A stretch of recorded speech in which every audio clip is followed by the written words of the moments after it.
નમસ્તે વાચક મિત્રો, શિક્ષક દિનની હાર્દિક શુભેચ્છાઓ.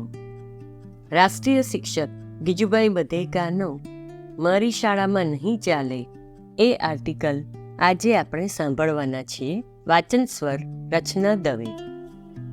મારી શાળામાં શિક્ષણશાસ્ત્રના પુસ્તકોનું મોટું પુસ્તકાલય નહીં હોય તો ચાલશે, પરંતુ માંગી ભીખીને પણ જો શિક્ષણના પુસ્તકોમાંથી કંઈ ને કંઈ ન વાંચું તો એ નહીં ચાલે.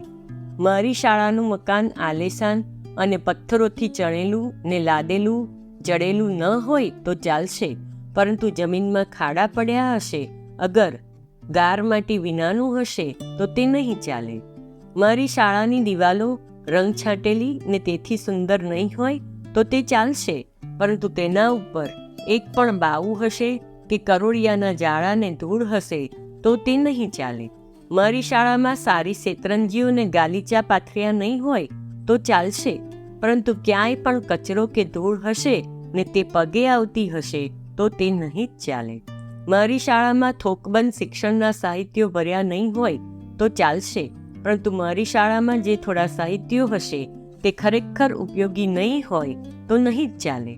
મારી શાળામાં મોટું એવું બાલ પુસ્તકાલય નહીં હોય તો ચાલશે, પરંતુ છેવટે હાથે લખેલી ને બાળકો હોશે હોશે વાંચે એવી ચોપડીઓ નહીં હોય તો તે તો નહીં જ ચાલે.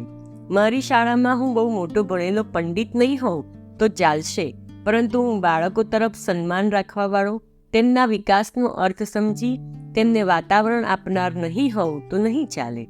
મારી શાળામાં બાળકોને હું ભણાવવાને પડે પડે દયા કરી દેવા દોડતો નહીં હોઉં તો ચાલશે જ, પરંતુ હું તેમના કામની વચ્ચે પડતો હોઈશ, તેમને વારે વારે કોષપરોણો કરી શીખવવા બેસતો હોઈશ તો તે નહીં જ ચાલે.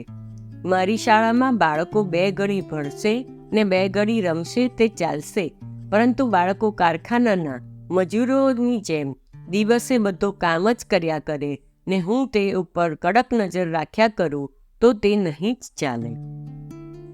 મારી શાળામાં બાળકો મારે ગળે વળગી નહીં પડતા હોય તો તે ચાલશે, પરંતુ તેઓ મારાથી દૂર દૂર નાસતા હશે ને મને દેખીને ડરતા હશે તે તો નહીં જ ચાલે.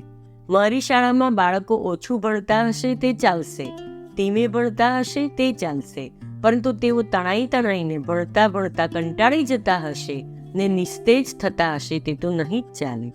મારી શાળાના બાળકો મરજી પડે તો બેસે ને મરજી પડે તો વાંચે ને મરજી પડે તો ચિત્રે તે ચાલશે, પણ કોઈક આવે ત્યારે તેને બતાવવા માટે જ લખશે કે ગાશે કે ચિતરશે તે તો નહીં જ ચાલે. મારી શાળાના બાળકો વખતે નહીં બની શકે તો કોઈ કામ કરવાની શાંતિથી મને ના પાડશે, અગર ધીમેથી કરશે તો ચાલશે, પરંતુ રખેને હું મારીશ કે વળીશ એટલા માટે દોડીને કામ કરી દેશે તે તો નહીં જ ચાલે. ગિજુભાઈએ ખૂબ સુંદર એક શાળાની કલ્પના આપી છે. આપણે એનો અમલ કરી શકીએ તો આનંદ થશે. અસ્તુ.